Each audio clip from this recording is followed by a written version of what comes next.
avidyad udikaritya prayaschittang vimarsanam.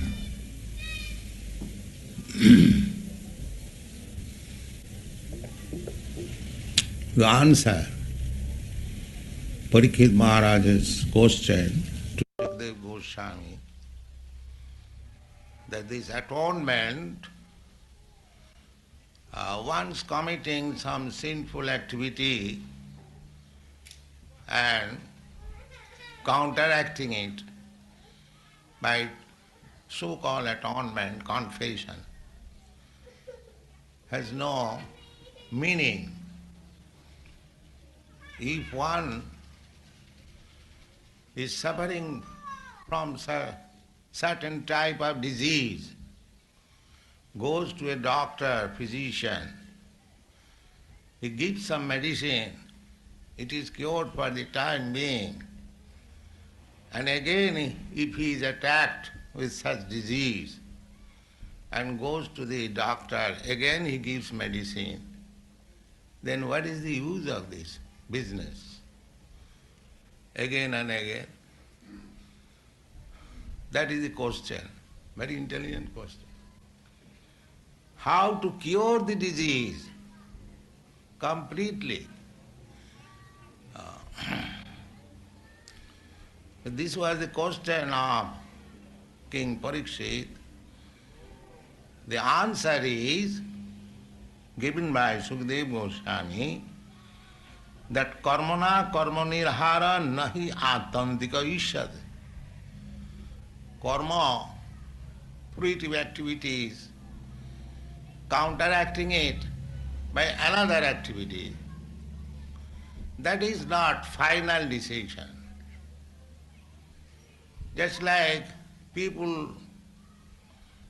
in modern age, they are trying to have some peaceful situation in the world by the intervention of the United Nations, but they cannot stop it. Again there is war. There was first war in 1914, then they manufactured League of Nations. Perhaps most of you may not know, that we were at that time boys, student, and we know about this League of Nations, how it was manufactured. Then again the second one. And now they are manufactured United Nations. But the war is going on. Vietnam or here or there. The actual medicine is how to stop war. That cannot be done by one action there is war, and by another action the war is stopped for the time being. And again, when the opportunity is there, is again war. So, sinful activities and atonement is like that. But actual, what we want, that no suffering, no war, that is our hankering. We want that. And that is not happening.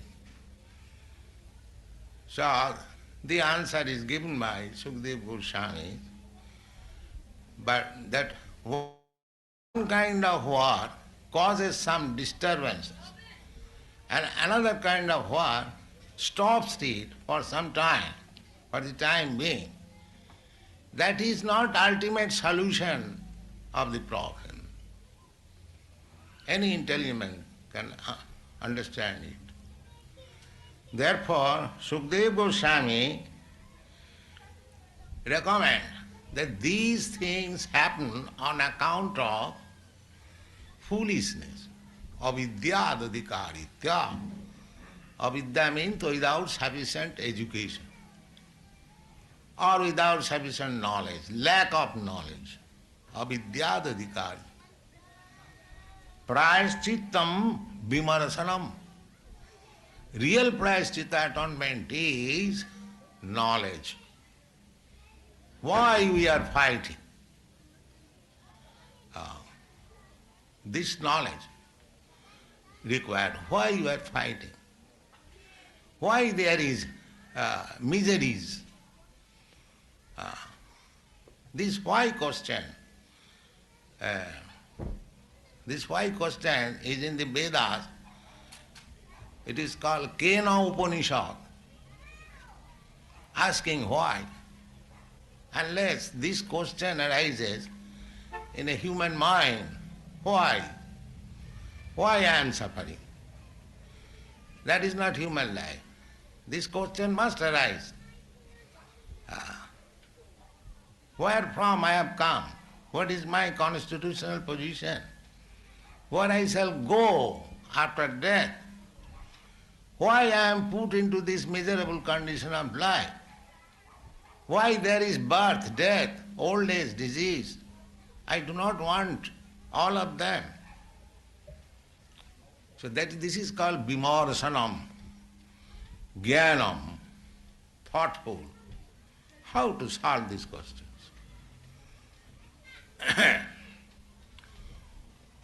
Now, Sukadeva Goswami says, Nasnata pathamevanyam vedhaye abhibhavanti hi evam niyamakrit rajan sanai chimaya kalpate. If you want to stop some disease condition of life, then you have to follow a regulative principle. Just like when you go to a doctor for curing some disease, he gives you some medicine and some direction also, that you should not eat like this, you should not sleep like this, you should do like this, some do's and some do nots. That prescription is followed. So here, Sukadeva Goswami gives this example that na asnata pathameva anyam. Suppose if you have got indigestion, you cannot digest food very nicely. So you have to eat such things which are easily digestible or which may not cause acidity, flatulence. Here, the doctor prescribes. So if you neglect those principles, then how you can be cured? Similarly, if you want to eradicate your ignorance, how miserable conditions are arising, problems are arising, and you do not try to subside them with real knowledge, how there can be solution of the problems. Try to understand. Just like if you do not follow the program given by the physician for curing your disease, you cannot be cured. If you violate the rules given by the doctor, then how you can expect cure of your disease? Similarly, if you do not think wisely, like wise men, as they are prescribed in the Vedic knowledge, how you can stop the problems of life? That is not possible. Simply by atonement, there may be temporary suppression of something, but it will arise again. The same example can be given. The whole world is trying to stop war, but by some means like League of Nations, United Nations, but it is stopped for the time being. But again, after some years, there is huge war. So Sukadeva Goswami says that these material, sinful life, we are acting in a way, we are forced to commit some sins, and you are suffering as a resultant action. This is going on. But if you want to stop this business, one suffering and one again becomes victim, then you have to become advanced in knowledge. Karmi Jnani. Ordinary people, they are karmis or fruitive actors. Fruitive actors, they are working whole day and night and getting some result, enjoying, again suffering, again there is problem. This is going on. They are called karmis. So, this will not solve the question, problem. He suggests that you have to elevate yourself to the platform of knowledge. How it is done, that is prescribed here. The first thing is tapasa. The first tapasa means you have to accept some austerity. The same example can be given that the doctor says, suppose a diabetic patient, so doctor prohibits him that you cannot eat, you have to starve for some days. So, I do not like to starve, nobody likes to starve. But because the doctor says you have to starve, if you want to cure a disease, then I have to voluntarily accept starving. This is called tapasya. Voluntarily accept some miserable condition of life. That is good. And human life is meant for that purpose. When Rishabdev, the father of Maharaj Bharat, after whose name this planet is called Bharatvarsha. The name Bharatvarsha is not only the name for India, but it is the name for this planet. Formerly, 5,000 years ago, the whole planet was known as Bharatvarsha.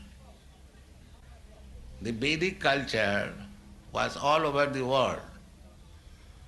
These Europeans and Americans, they are coming of the same stock, Indo-Aryan stock.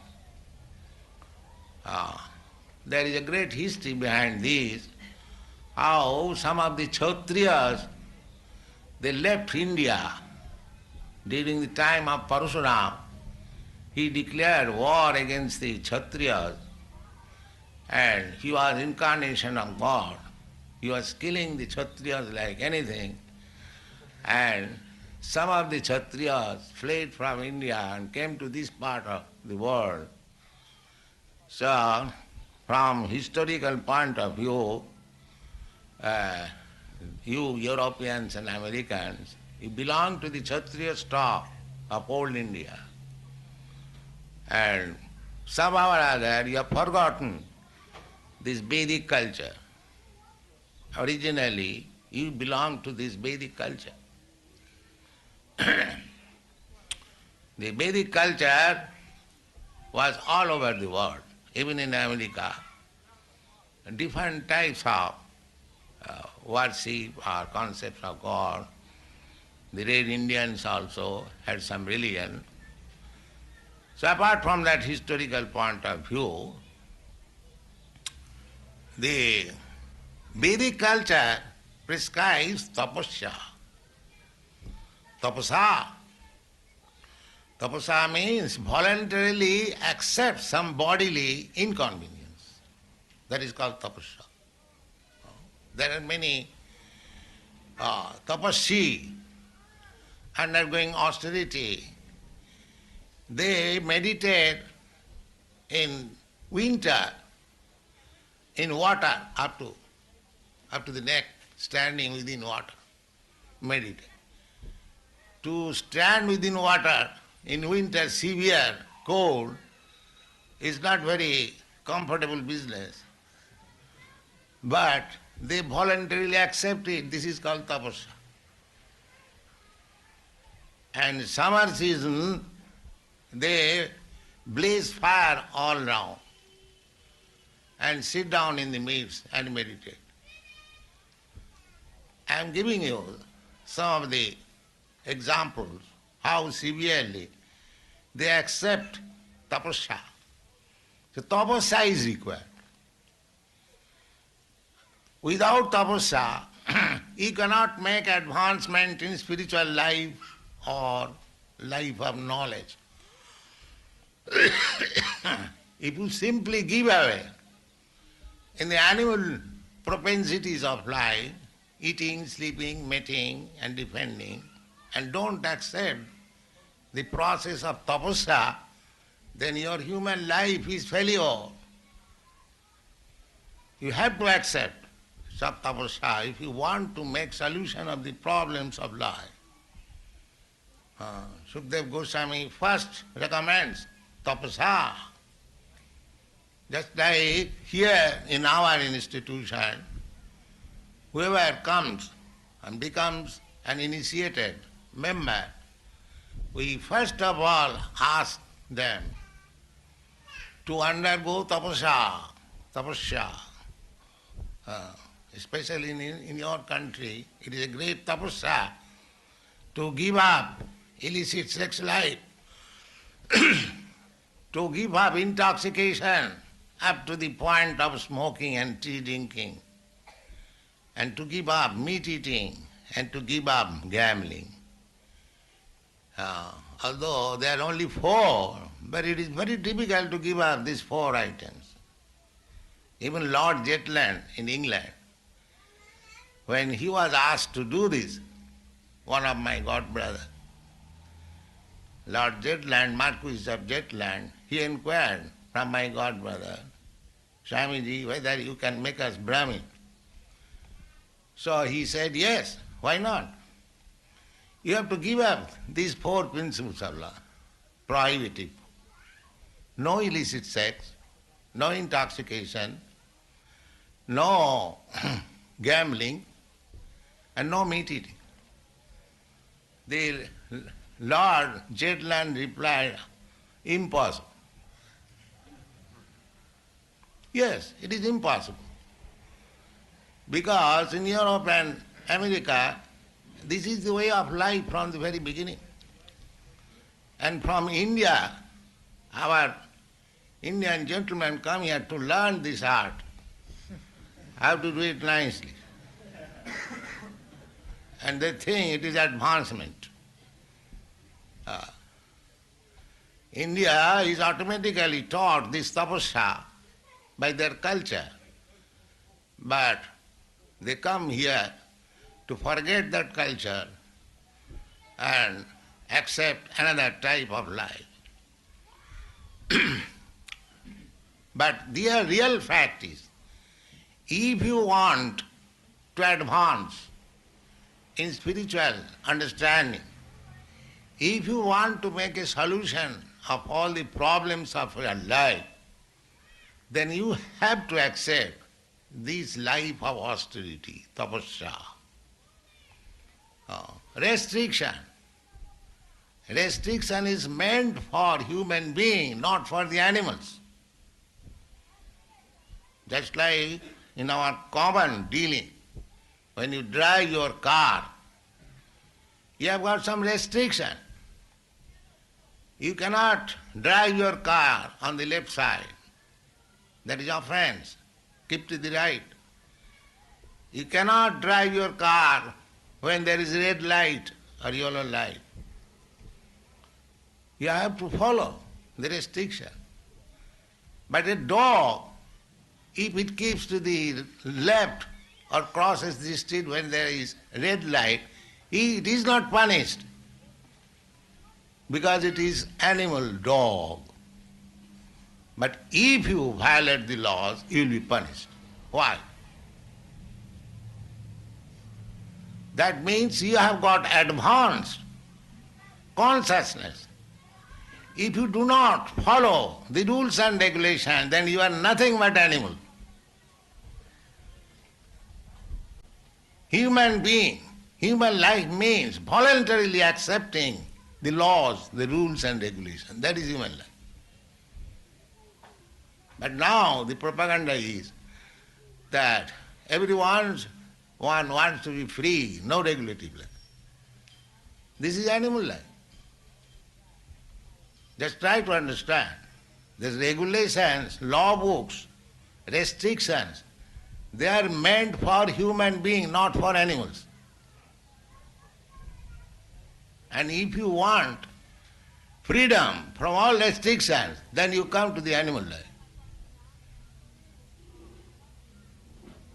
Therefore, Sukdev Goswami recommends first, tapasa. If you want to stop the problems of life, then you have to accept the life of austerity. Tapasa. And what is the tapasa? That is also brahmacharjena. Brahmacharjena. Brahmacharjena means restricted sex life. Real meaning is no sex life. No celibacy, completely. This is tapasya. Therefore, according to Vedic culture, the first beginning of life is brahmachari. But in the brahmachari life, there is no sex life.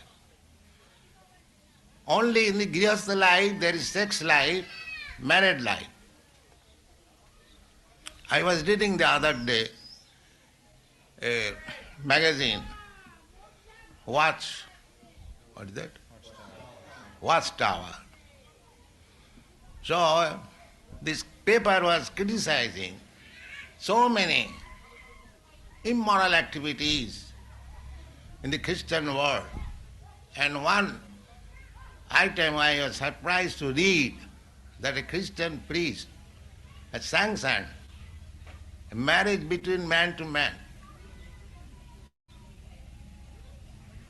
That was written there. I do not wish to discuss all those things. But people are degrading. For want of this tapasya, people are not taught how to execute tapasya life, tapasya life. Simply by criticizing will not do. Practically, you have to be trained in the life of tapasya. Then it will be effective. Just like we are doing. Here, in our Krishna consciousness movement, in every center, everyone, at least who are living within this temple, must get up at 4 o'clock to perform the aratri. This morning I was asking somebody that if you cannot rise, then you cannot live in this temple. Because this temple is meant for tapasya, not for extravagance. Unless you follow the life of tapasya, you cannot make progress. So, this temple, we are inviting everyone to live here, to live with us and practice tapasya. Then your life will be advanced. Then you will understand what is your constitutional position, what is God or Krishna, what is your relationship with Him, what is the aim of life, how to execute it, how to make life successful. These things are taught here. This is called tapasya. And in the Vedas, it is said that those who are executing the regulative life of tapasya, they are Brahmins. Etat vidityaja prayati sa eva brahmana. Etat avidityaja prayati sa kripana. These are the Vedic injunctions. One who is dying, everyone is dying. Nobody can live here permanently, that's a fact. But one who is dying after executing the life of tapasya, he is a Brahmin. And one who is dying like cats and dogs without any execution of tapasya, he is called Kripana. The two words are there in the Vedic literature. One is Brahmana and one is Kripana. Kripana means miser and Brahmana means liberal, broad-minded. Brahma janati iti Brahman. One who knows the Supreme, the Absolute Truth. He is Brahman. And one who does not know, that is animal. This is the difference between animal and man. Man should be educated to understand the absolute truth. Therefore, in the human society there is school, colleges, universities, philosophers, scientists, mathematicians, because human life is meant for knowledge. The animal life, they are not required to take education.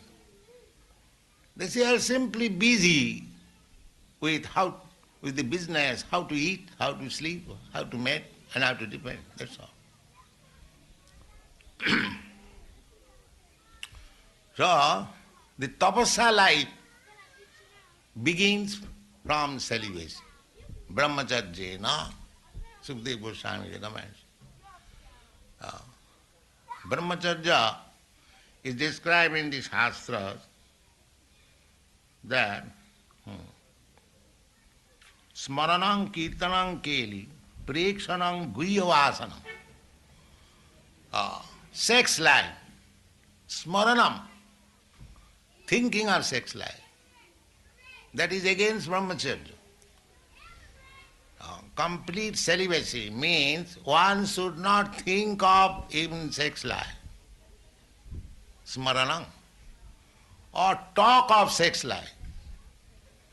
Our modern literature, newspaper and everything simply full with talks of sex life.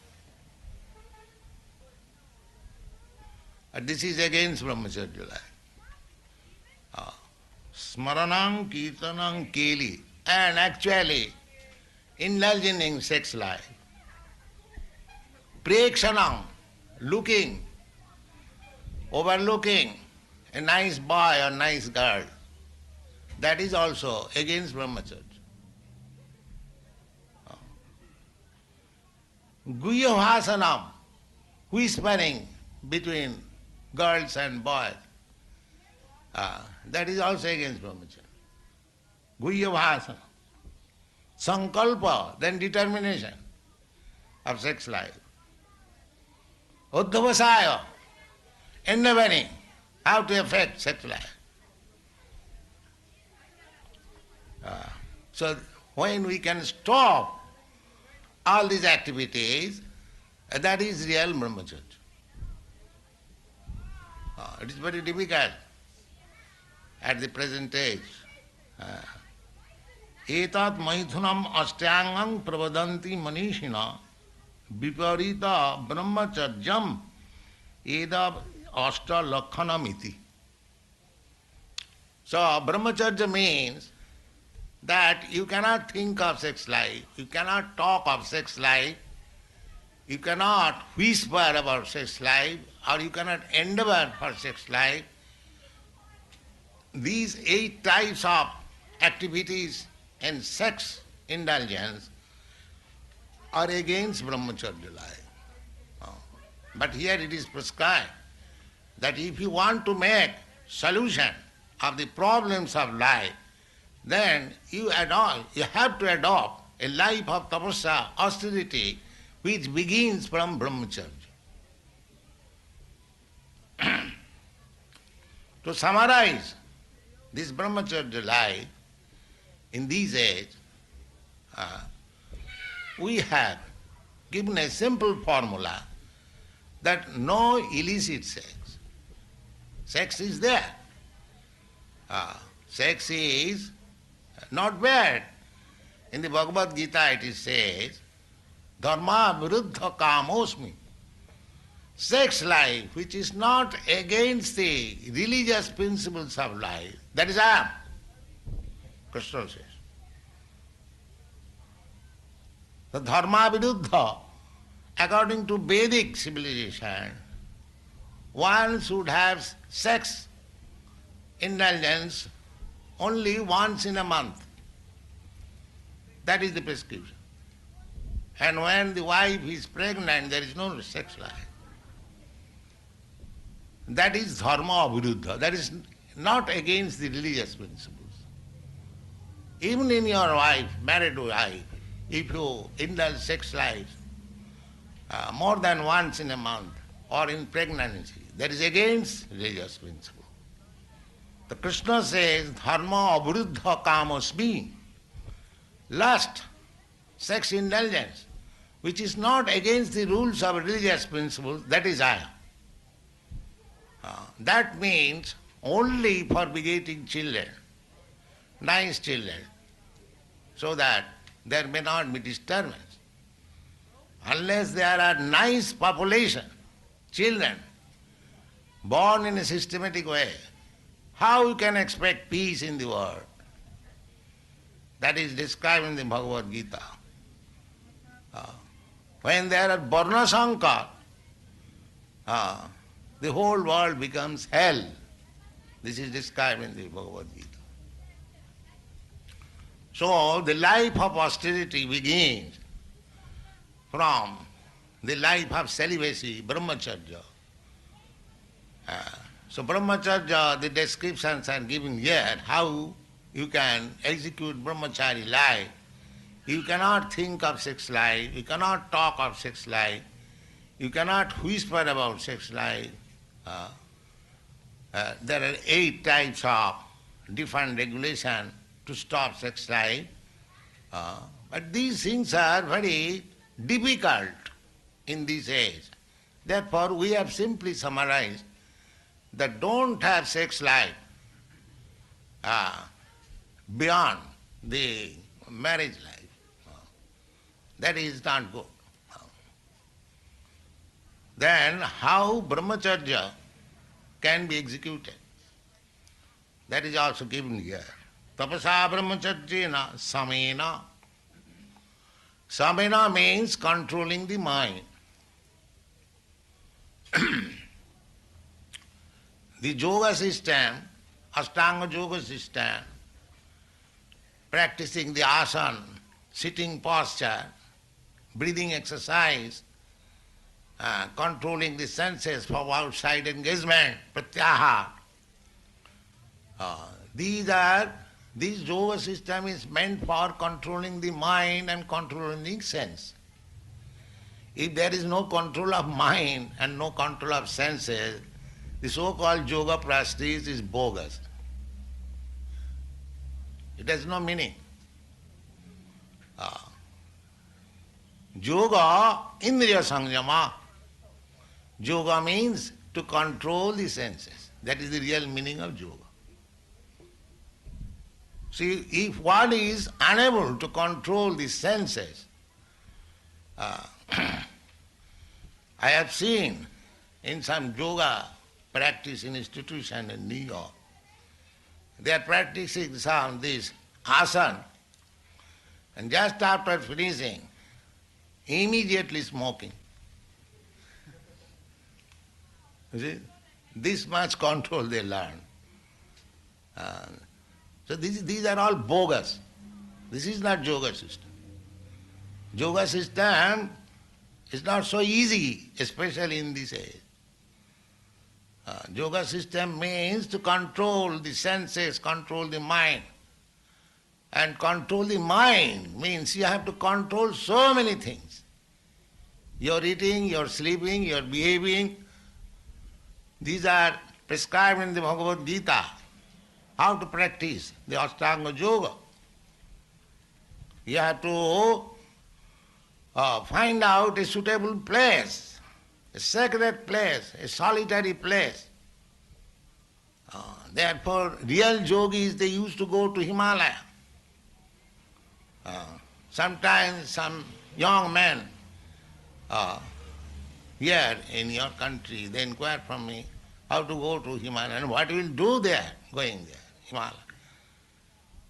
So you are not practiced.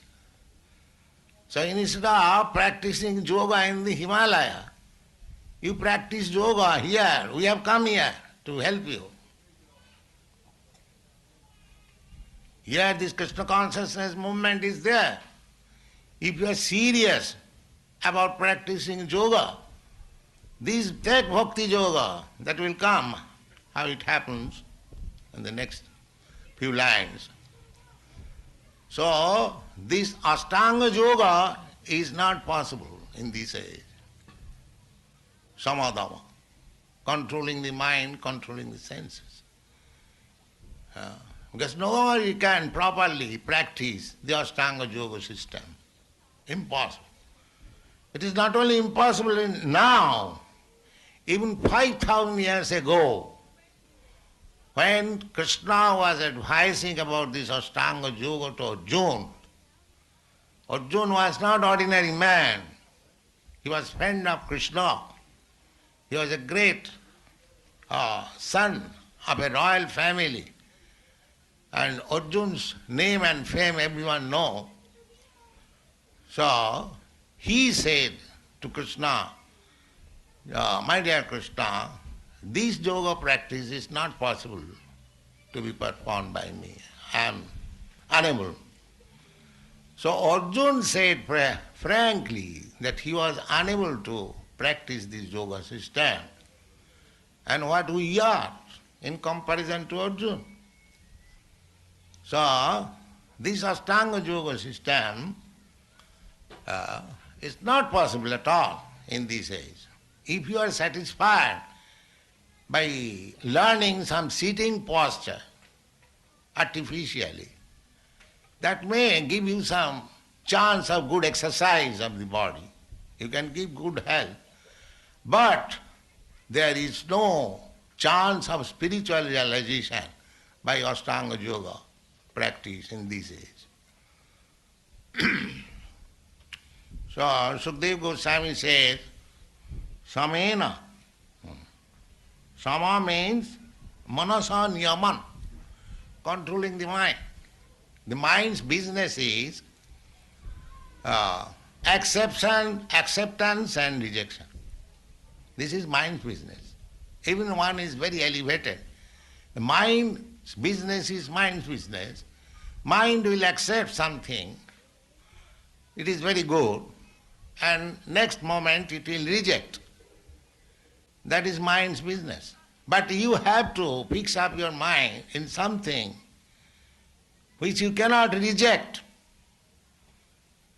And that is only the lotus feet of Krishna. If you fix up your mind on the lotus feet of Krishna, then your mind cannot go elsewhere. You practice it and you will see it. Savai mana Krishna padara vindaya. Therefore, Ambarish Maharaj fixed up his mind always. Our Krishna consciousness movement means we are teaching our student how to fix up the mind always in Krishna. Somewhere or other. That is the first class yoga system. And Krishna also advised and pray, bhajate. Krishna, I am your eternal servant. Kindly again engage me in your service. Somehow or other, without being engaged in your service, I have been dragged to the service of Maya. Service I am going. I am rendering service. Because I am eternal servant, therefore, my serving process is going on. But where it is going on? I am serving my lust, I am serving my anger, I am serving my greediness, so on. That means, on one word, I am serving my sense gratification. So kindly help me. Instead of serving my sense gratification, let me serve your sense gratification. That is yoga. That is first class yoga. Pray always. Fix up your mind in Krishna's lotus feet and pray that I am eternal servant. Now I am engaged in the service of my sense gratification. And you please help me now. I have come to my senses to engage me in your sense gratification. The business is there, sense gratification. But Krishna consciousness means, instead of satisfying one's own senses, one should be ready to satisfy the senses of Krishna. That is Krishna consciousness. It is not very difficult. In the Chaitanya Charitamrita, this distinction has been clearly made. What is love and what is lust? Lust means satisfying to gratify one's personal senses. And love means trying to satisfy the senses of the lover. And who is the lover? Krishna. The supreme lover. So one is called prem, love, and the other is called lust, although the process may appear to be the same.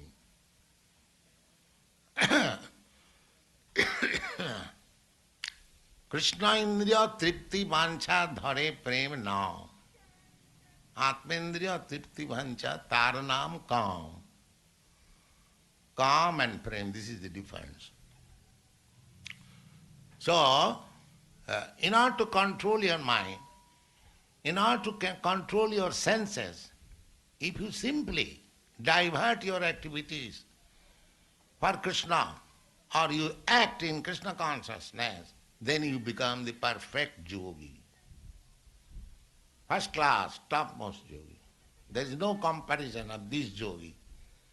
Yogi naam api sarvesam madgata antaratmana sadhyaman bhajate jo mam. Krishna. Mam means Krishna. Same jukta tamam. He is the highest, topmost yogi. So, this Krishna consciousness movement is not any concocted idea or a bluffing movement. It is authoritative, based on Vedic authority, and Bhagavad Gita is there, Srimad Bhagavat is there, accepted by all the acharyas. So, if you kindly take advantage of this Krishna consciousness movement and try to accept this devotional yoga system, bhakti yoga, bhakti yogena sevat, mancha vyavicharina bhakti yogena sevat. This bhakti yoga, sagunan samatitayita, he immediately transcends all the influence of the three material modes of nature. Brahma bhuyaya kalpate. Immediately he is on the transcendental platform called Brahma. So, if you want to solve the problems of life without any difficulty, very easily, then this is the movement, Krishna consciousness. Very simple and easy. You are seeing practically your boys and girls who are participating in this movement. We have got 60 branches all over the world. Outside India, India we have got 4 branches only, and 56 branches are outside the world, outside India. And they are all foreigners. 4 years or 3 years ago, they did not know who is Krishna. Now they are chanting, dancing, enjoying Krishna conscious life. This is practical proof how Krishna consciousness movement is effective. Before me, from India, many savis came, but actually they could not induce the Westerners, especially the young generation, to any Indian cultural movement except this Krishna consciousness movement. That's a fact, historical. So, my request to you all, those who are present here, try to understand the philosophy. You are all educated, grown-up, boys and girls, gentlemen, ladies. We have got books, immense literature, big voluminous book. If you want to understand this philosophy through books, we are not in scarcity. We can supply you volumes of books. These books are, some of them are demonstrated. But if you do not like to take so much trouble to read over the books, then simply come and chant and dance Itans and take prasadam, go home happily. Thank you very much.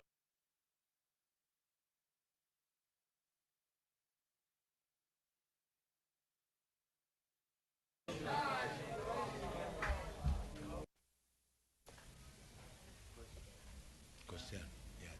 How do you feel about self-expression, art as a path back to Godhead? Back to Godhead means God is a person like you and me. Just like your father is a person. That is a practical knowledge. Your father's father is also a person. His father is also a person. His father is also a person. Immediately you can understand, therefore the Supreme Father must be a person. Is it very difficult to understand? Any one of you can say it is very difficult to understand? God is called Supreme Father. Not only in your Bible, but in the Vedas also. And all literature.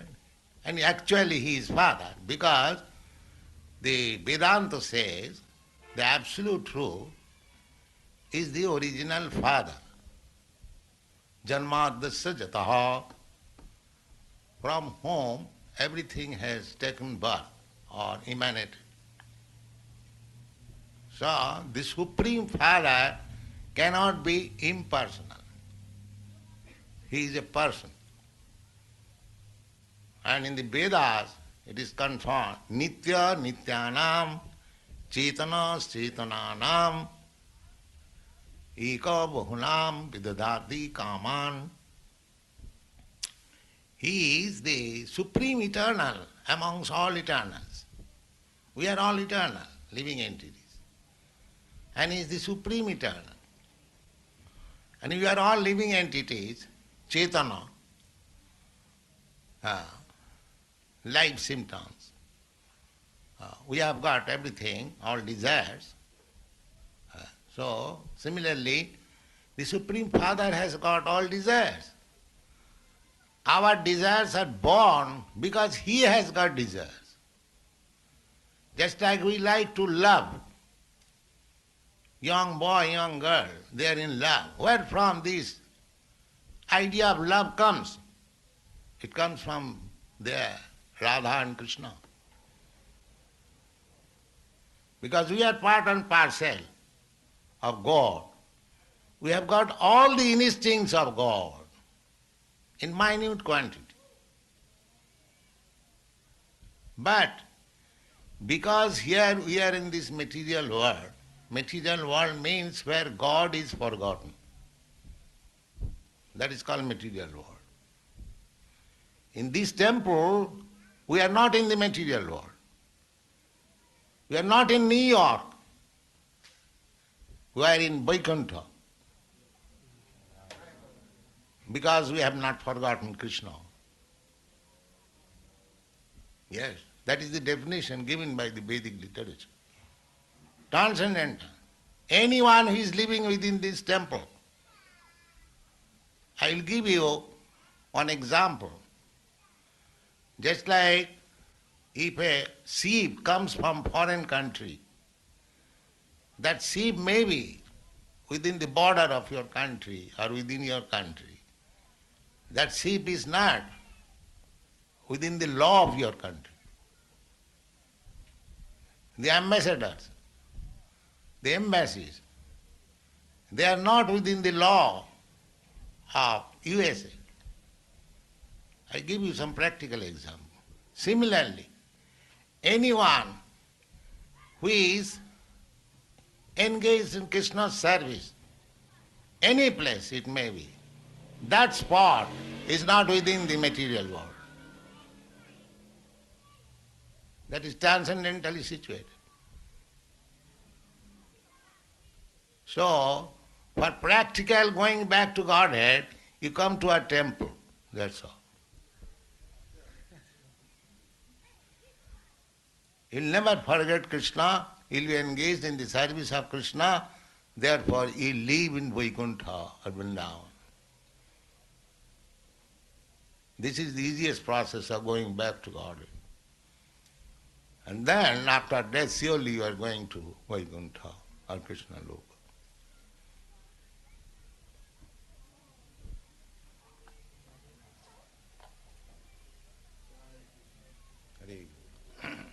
Yes. I missed part of this. How does one learn to control the senses, lust especially, that they can be so overwhelming? This is very easy.